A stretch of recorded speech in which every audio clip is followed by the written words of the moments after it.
ये है बाबा विश्वनाथ की नगरी काशी।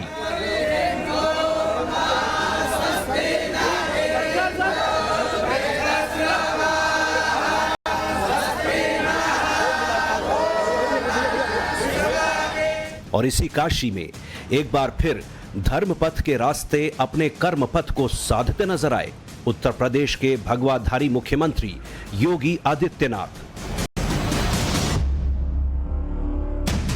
योगी 2 दिन के लिए वाराणसी में हैं, जहां रविवार को वो कैलाश मठ पहुंचे।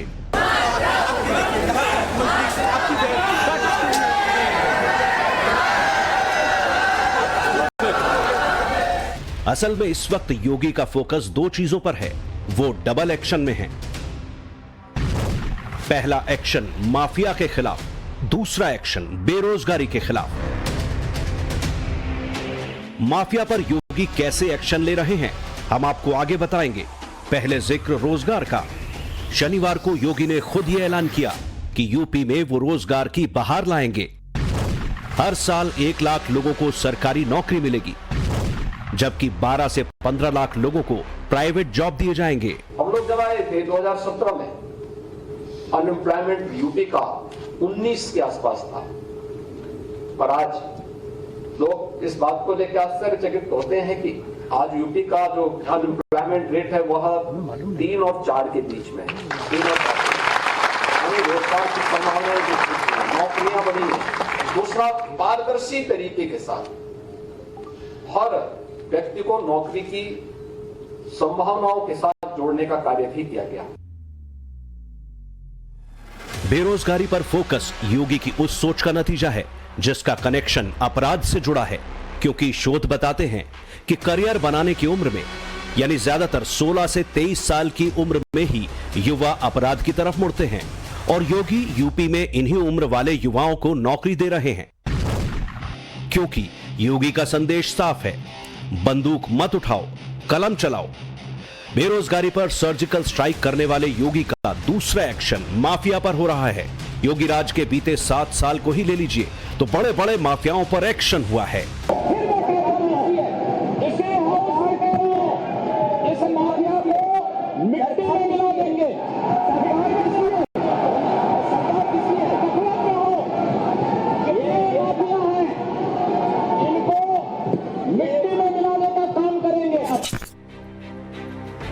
प्रयागराज में उमेश पाल शूटआउट के बाद योगी ने विधानसभा में माफिया को मिट्टी में मिलाने की बात कही थी। योगी अपने उसी कमिटमेंट पर चल रहे हैं। योगी माफिया और अपराधी बनने की सोच पर ही प्रहार कर रहे हैं, जिसका असर यूपी की जमीन पर देखा भी जा रहा है। इसमें जिस तरीके से योगी आदित्यनाथ ने कानून व्यवस्था के मोर्चे पर जो जीरो टॉलरेंस की जो नीति अपनाई है, उसका असर अब धीरे धीरे देखने को भी मिल रहा है, क्योंकि माफिया राज एक तरीके से बिल्कुल खत्म होने की कगार पर है। क्योंकि लगातार जो माफियाओं के खिलाफ उत्तर प्रदेश में जो शासक हैं, खासतौर से योगी आदित्यनाथ, वो ताबड़तोड़ कार्रवाई कर रहे हैं। सुधीर जी, ये बताइए कि एक दौर था जब माफियाओं के खिलाफ कोई भी बोलने से कतराता था, लेकिन आज उन्हीं माफियाओं के खिलाफ जो गवाह हैं वो भी खुलकर बोल रहे हैं। इसके पीछे की वजह क्या है? इसके पीछे की वजह योगी आदित्यनाथ जी है। आज उन्होंने ऐसा सुशासन ले आया है कि कोई भी व्यक्ति माफियाओं से डर नहीं रहा है, बल्कि माफिया उल्टा व्यक्तियों से डर रहे हैं। अब ये दौर आ गया है। लोग जानते हैं कि अब आज के तारीख में माफिया इतने कमजोर हो चुके हैं कि उनके खिलाफ कोई षड्यंत्र नहीं कर सकते हैं। न आजकल हत्याएं हो रही किसी गवाह की, और न गवाहों को प्रताड़ित किया जा रहा है। इसलिए गवाह खुल करके गवाही कर रहे हैं और माफियाओं की सजा हो रही है। ये देश में पहली बार हो रहा है।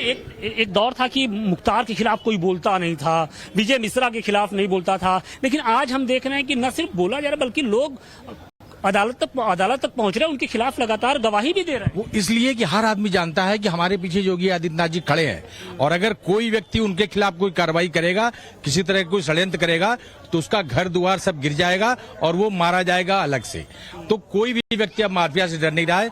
यही कारण है कि आज माफियाओं को लगातार सजा हो रही है। यूपी में कभी आतंक का पर्याय रहे अतीक गैंग और मुख्तार गैंग की जो हालत योगी राज में हुई है, उससे भयमुक्त समाज को लेकर लोगों का योगी में भरोसा बढ़ा ही है। यूपी में अब काफी कुछ बदल चुका है। जिस माफिया के खौफ से लोग मुंह नहीं खोलते थे, वो अब खुलकर अपनी बात कह रहे हैं। माफियाओं का राज एकदम अंत हो जाएगा, एकदम खत्म हो जाएगा। ये देख लीजिए योगी जी ने जिस तरह से इन लोगों के खिलाफ, जैसा इन लोगों ने पिछली सरकारें में जो आतंक बहलाए थे, अब इनको समझ आ रहा है कि हाँ वो उस आतंक का उनको अब क्या असर पहले लोग माफियाओं के खिलाफ बोलने से कतराते थे, डरते थे, अब कितना बदलाव? सरकार कमजोर थी ना, सरकार कमजोर थी, सरकार उनका साथ दे देती थी। अब व्यापारी खुश हैं, आम पब्लिक खुश है और कभी भी महिलाएं बाहर निकल सकती हैं, चाहे रात हो दिन हो, कोई संकोच नहीं करना है। इससे ज्यादा खुशी है कि कोई भी, पहले अपराधी होना गर्व की बात होती थी, आज अपराधी किसी को ये पता चल जाए कि इनके ऊपर मुकदमा हो तो उसके पहले पुलिस सक्रिय हो जाती है। इसलिए यहाँ की पब्लिक बहुत खुश है। योगी राज में बाकायदा टारगेट सेट कर माफिया पर एक्शन प्लान बनाया जा रहा है। इसका सीधा सा एग्जाम्पल है यूपी के टॉप मोस्ट 64 माफिया की लिस्ट, जिसे यूपी सरकार ने तैयार किया है। हालांकि विरोधी ये कह सकते हैं कि योगी के तमाम दावों के बाद भी यूपी एक के बाद एक कई दुस्साहसिक घटनाओं का गवाह बना है। मसलन पहले पुलिस वालों की मौजूदगी में अतीक अशरफ की हत्या हुई और दूसरी घटना हाल में लखनऊ कोर्ट में हुई जीवा की हत्या।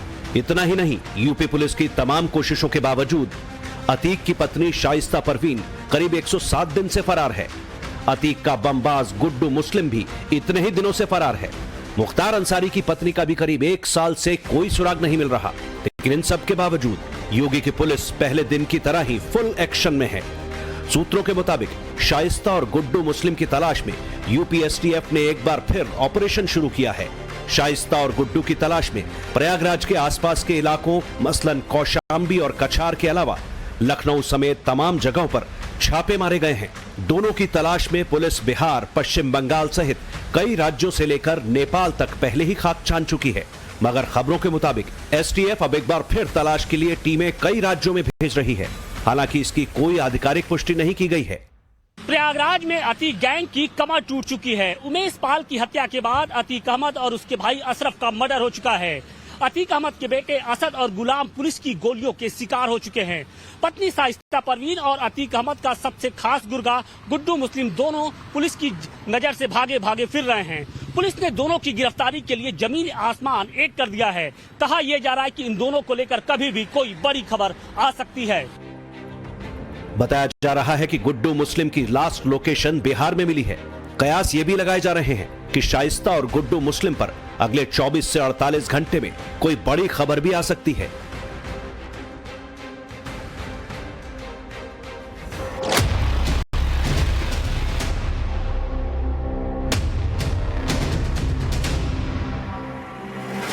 माफिया अतीक अहमद की बीवी शाइस्ता और गुड्डू मुस्लिम पर योगी सरकार चारों तरफ से शिकंजा कस रही है। ताजा जानकारी के मुताबिक यूपी के सीतापुर में शाइस्ता के खिलाफ एक केस दर्ज कराया गया है। शाइस्ता पर गौशाला की जमीन कब्जाने का आरोप है। इस केस में शाइस्ता के बेटे उमर समेत अतीक के 11 और गुर्गों के नाम हैं। आरोप के मुताबिक साल 2019 में शाइस्ता और उमर ने अतीक के खौफ के दम पर गौशाला की जमीन पर कब्जा कर लिया था। पहले अतीक के डर के कारण इस मामले में कोई कुछ नहीं बोला, मगर अब हालात बदल चुके हैं क्योंकि अतीक के गुर्गों पर भी योगी बड़े एक्शन ले रहे हैं। इसी कड़ी में अतीक के करीबियों पर ईडी शिकंजा कस रही है। प्रयागराज में कुर्क संपत्तियों का वेरिफिकेशन कराया जा रहा है। सत्यापन के बाद इन संपत्तियों को ईडी अटैच करेगी। यूपी में गाजियाबाद से लेकर गाजीपुर तक योगी आदित्यनाथ की पुलिस माफियाओं पर कहर बनकर टूट रही है। प्रयागराज में माफिया डॉन अतीक अहमद के गैंग का सफाया हो चुका है, तो दूसरी तरफ मुख्तार अंसारी सरीखे जो बड़े माफिया हैं वो भी घुटनों के बल आ चुके हैं। तो इसके पीछे की बड़ी वजह भी है। दरअसल उत्तर प्रदेश सरकार इन माफियाओं के खिलाफ दो तरह से धावा बोल रही है। एक तो इनके आर्थिक साम्राज्य को ध्वस्त किया जा रहा है और दूसरी तरफ अदालतों के अंदर इन माफियाओं की घेराबंदी की पुरजोर कोशिश की जा रही है। माफियाओं से जुड़े हुए जो केस हैं उनको लड़ने के लिए अब उत्तर प्रदेश सरकार ने बड़े और अनुभवी जो वकील हैं उनकी फौज खड़ी कर दी है। और यही नहीं, अब गवाहों को भी पर्याप्त सुरक्षा दिया जा रहा है। गवाह बेखौफ होकर अब माफियाओं से जुड़े हुए जो केस है उनमें गवाही दे रहे हैं और नतीजा ये हुआ है कि जो माफिया हैं उनके जेल से बाहर आने के रास्ते धीरे धीरे अब बंद होते जा रहे हैं। जहां तक अतीक की बेगम शाइस्ता और गुड्डू मुस्लिम का सवाल है तो कहा यही जा रहा है कि दोनों इस वक्त एक दूसरे के जानी दुश्मन बन चुके हैं। दोनों ही सरेंडर करना चाहते हैं, मगर दोनों को ही एक दूसरे से खतरा है। शाइस्ता के डर की 3 वजह हैं। अतीक की हत्या के बाद शाइस्ता को पुलिस पर भरोसा नहीं है। शाइस्ता किसी शूटर के साथ है जो सरेंडर नहीं होने दे रहा। शाइस्ता को शक है कि वो सफेद पोश उसकी जान ले सकते हैं, जिन्होंने राज खुलने के डर से अतीक को मरवाया। इसीलिए शाइस्ता सरेंडर के लिए सही वक्त का इंतजार कर रही है। बताया जा रहा है कि शाइस्ता फरारी के लिए अतीक के नेटवर्क का इस्तेमाल कर रही है। उसके कई मददगार पुलिस के रेडार पर भी हैं। पुलिस ने हाल ही में अतीक के उन 3 फाइनेंसरों की पहचान भी की है, जो अतीक के जेल जाने के बाद से ही शाइस्ता के एक हुक्म पर अतीक के घर तक करोड़ों रुपए, महंगी गाड़ियां और गैंग तक मॉडर्न हथियारों की सप्लाई कर रहे थे। बताया जा रहा है कि इन तीनों में से एक प्रॉपर्टी डीलिंग से जुड़ा है, दूसरा भी बड़ा रियल एस्टेट कारोबारी है, जबकि तीसरा मददगार एक होटल कारोबारी है। लेकिन इन सब के बीच बड़ी खबर यही है कि फरारी में गुड्डू मुस्लिम शाइस्ता और अशरफ की बीवी जैनब की मुखबिरी कर रहा है।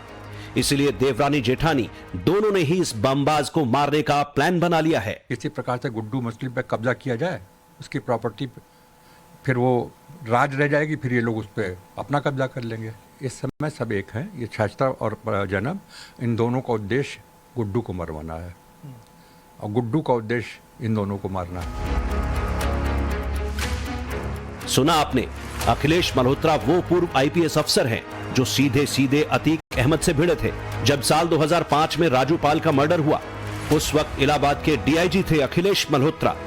इनके दावे पर यकीन करें तो पुलिस के साथ साथ शाइस्ता परवीन और जैनब फातिमा इस वक्त गुड्डू मुस्लिम की हर लोकेशन को ट्रैक कर रही हैं।